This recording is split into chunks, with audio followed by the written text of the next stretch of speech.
Bom dia, meus amados irmãos, a graça e a paz do Senhor Jesus, louvado seja sempre o nome do Senhor.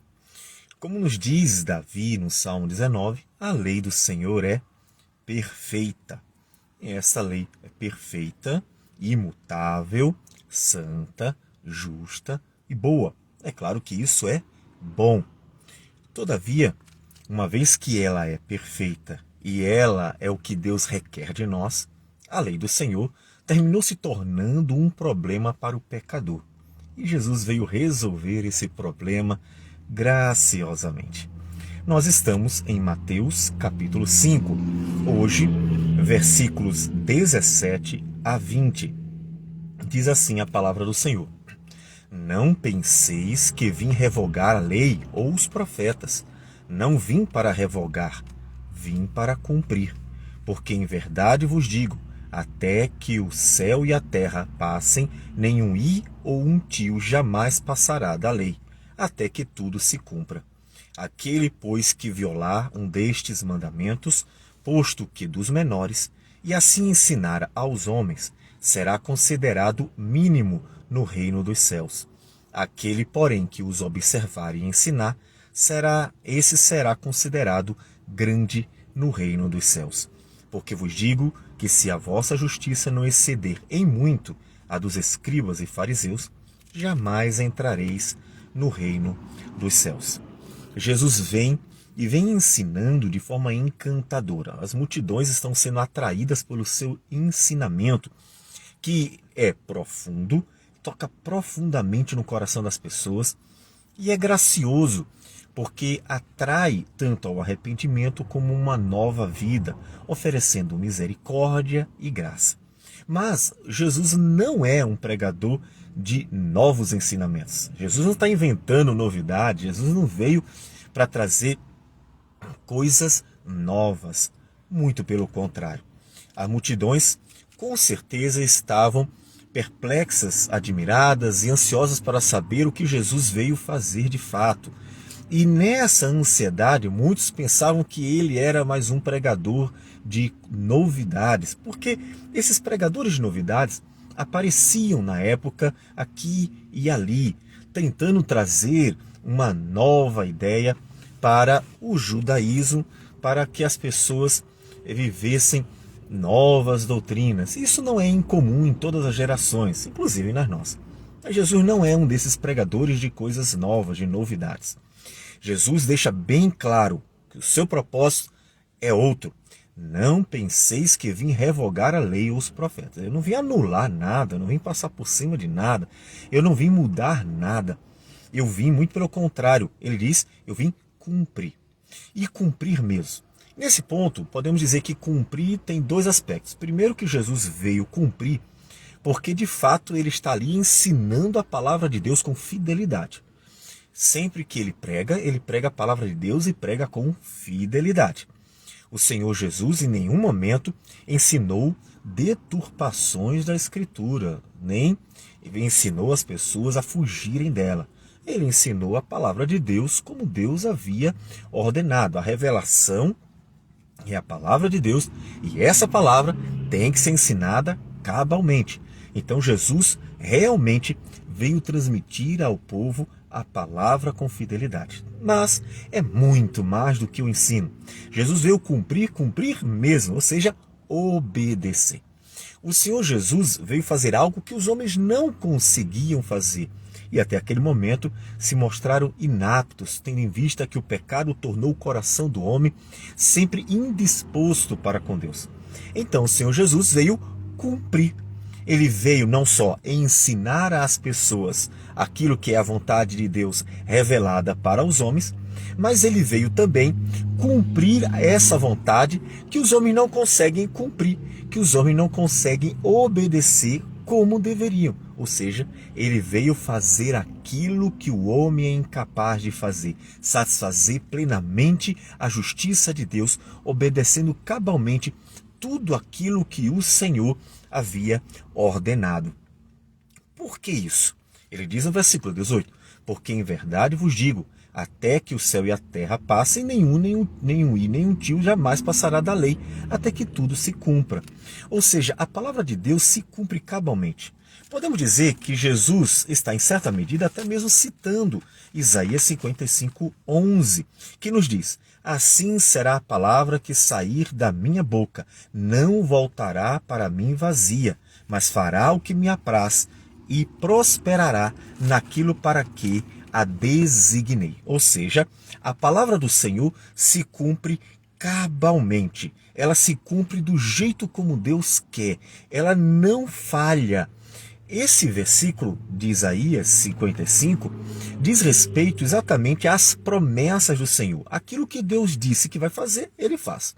Tem nada a ver com o fato de que, uma vez que evangelizemos, pessoas tenham que se converter. Às vezes as pessoas aplicam equivocadamente esse texto. O que ele quer dizer, de fato, é que tudo que Deus prometeu, tudo que Deus disse que ia fazer, ele faz. A palavra de Deus não falha. Ela não só é inerrante, ou seja, ela não tem erros, como também ela é infalível. E ser infalível significa exatamente não falhar de modo algum naquilo que ela nos diz. Uma vez que Deus disse que vai ser, vai fazer, vai fazer. E assim por diante. Então Jesus disse: olha, toda lei se cumpre e eu vim cumpri-la. Eu vim cumpri-la cabalmente. Eu vim cumpri-la conforme Deus anunciou por boca dos profetas. E é interessante até chamarmos a atenção para o fato de que Mateus não é o único, mas é um dos evangelistas que mais faz questão de dizer para que se cumprisse, para que se cumprisse, para que se cumprisse. Ou seja, os passos do Senhor Jesus é cumprimento da palavra do Senhor.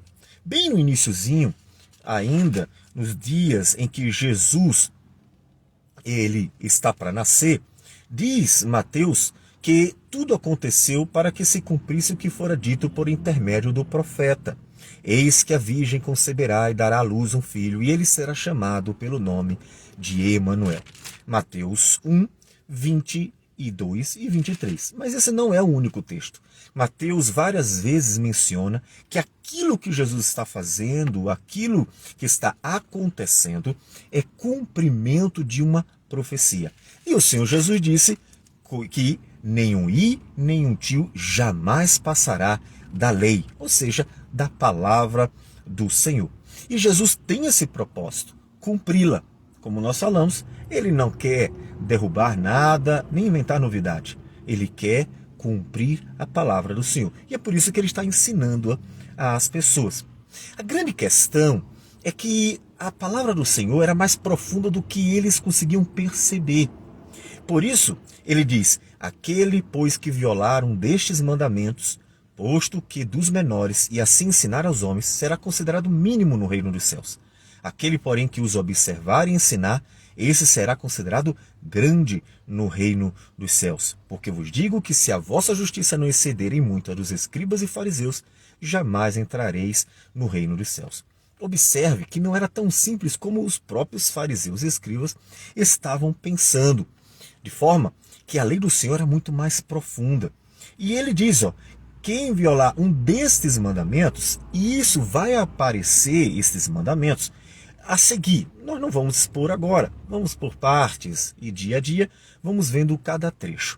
Mas, apenas para nós vermos o que Jesus está mencionando, a que ele se refere, nós encontramos, por exemplo, no versículo 21, Jesus dizendo: ouvistes que foi dito aos antigos, não matarás. Veja que ele está citando um mandamento. Versículo 27, ele diz: ouvistes que foi dito, não adulterarás. Ele está citando um outro mandamento. Versículo 33 diz: também ouvistes que foi dito aos antigos, não jurarás falso. Outro mandamento está sendo citado. Versículo 38, ouvistes que foi dito olho por olho, dente por dente. Mais uma vez. E no versículo 43, outra vez ele faz menção a mandamento. Observe então que Jesus está mostrando que a palavra do Senhor é muito mais profunda e isso é muito importante para nós. Inclusive, recomendo a leitura do Catecismo Maior de Westminster, um breve catecismo também, porque eles pegam os 10 mandamentos e mostro que as aplicações e as implicações são muito mais profundas do que simplesmente o não matar, como tirar a vida. Mas o matar no coração é uma implicação, a maledicência é outra implicação, o prejudicar pessoas é outra implicação, e assim vai. Ou seja, o Senhor Jesus mostra que a profundidade da lei torna todas as pessoas indesculpáveis diante de Deus. E isso coloca todo mundo em apuros. E por isso ele veio cumprir a lei. E então um alento surge no meio de uma sensação de profunda miséria. Quando o Senhor Jesus mostra que somos incapazes de ser justificados por nós mesmos, porque nem mesmo os escribas e fariseus, que eram considerados os mais rigorosos cumpridores da palavra de Deus naqueles dias, aqueles que estavam mais preocupados, Paulo até chega a dizer em Gálatas que ele era irrepreensível segundo a lei. E Jesus diz que nem mesmo eles iriam entrar no reino dos céus. Então o que seria de nós, pecadores miseráveis, tendo em vista que podemos nos considerar muito inferiores aos rigores daqueles homens?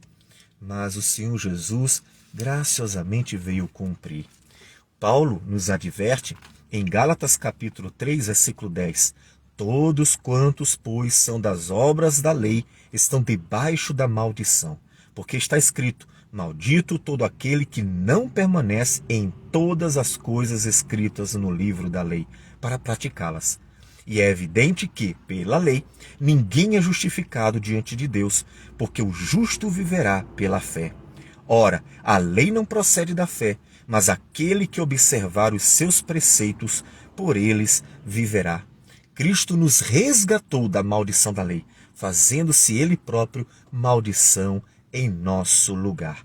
Então observe que Paulo aplica à nossa vida exatamente aquilo que o Senhor Jesus também havia dito, pois o Senhor Jesus disse que veio cumprir a lei e mencionou com muita clareza que nós não somos capazes de nos justificar sozinhos, de nos justificar pelas obras da lei, porque nós não conseguimos cumpri-la cabalmente.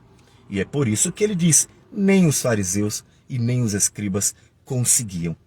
E é assim então que o Senhor Jesus mostra que seu papel é glorificar a Deus pela obediência e dar ao seu povo graciosamente a salvação por meio da graça, por meio da fé. Portanto, observe que o papel do cristão não é simplesmente tentar cumprir a lei para ser melhor do que os outros. O papel do cristão é muito mais que isso. É crer naquele que morreu em nosso lugar, naquele que morreu para nos justificar. O que o cristão deve fazer é confiar na justiça do justo e justificador Jesus. O que o cristão deve fazer é confiar nos méritos daquele que se entregou, que morreu, pagando o preço, tendo cumprido cabalmente a lei. E essa é a boa nova, essa é a esperança, essa é a alegria, esse é o alento que nós encontramos. O alento de que, ao nos deparar com a nossa incapacidade de satisfazer a justiça de Deus, encontramos aquele que cumpriu cabalmente e nos dar a sua justiça graciosamente para desfrutarmos da alegria da salvação. Porque não temos justiça em nossas mãos, mas temos um justificador que morreu por nós. Então, lance a sua vida ao Senhor Jesus, entregue-a completamente. Não tente se justificar por suas próprias obras. Você não conseguirá cumprir toda a palavra de Deus, mas entregando e confiando na justiça de Jesus, você terá a graça do perdão, a graça da justificação, a graça da esperança da vida eterna, por meio daquele que pagou o preço e que viveu, sofreu, obedeceu, morreu em nosso lugar. Então, lance a sua vida sobre Cristo completamente. Vamos orar ao Senhor. Senhor Deus amado, bendito o teu nome. Agradecemos por tudo, te louvamos e te bendizemos, porque o Senhor, Cristo Jesus, nos libertou da maldição da lei, fazendo-se Ele mesmo maldição em nosso lugar, tendo cumprido cabalmente a justiça. para que nós pudéssemos hoje ter a alegria da salvação. Que o Senhor receba a nossa profunda gratidão, porque hoje podemos viver uma nova vida e descansar o coração naquele que viveu e morreu por nós. Em nome de Jesus que nós oramos. Amém, Senhor. Que Deus abençoe a todos e tenham um bom dia.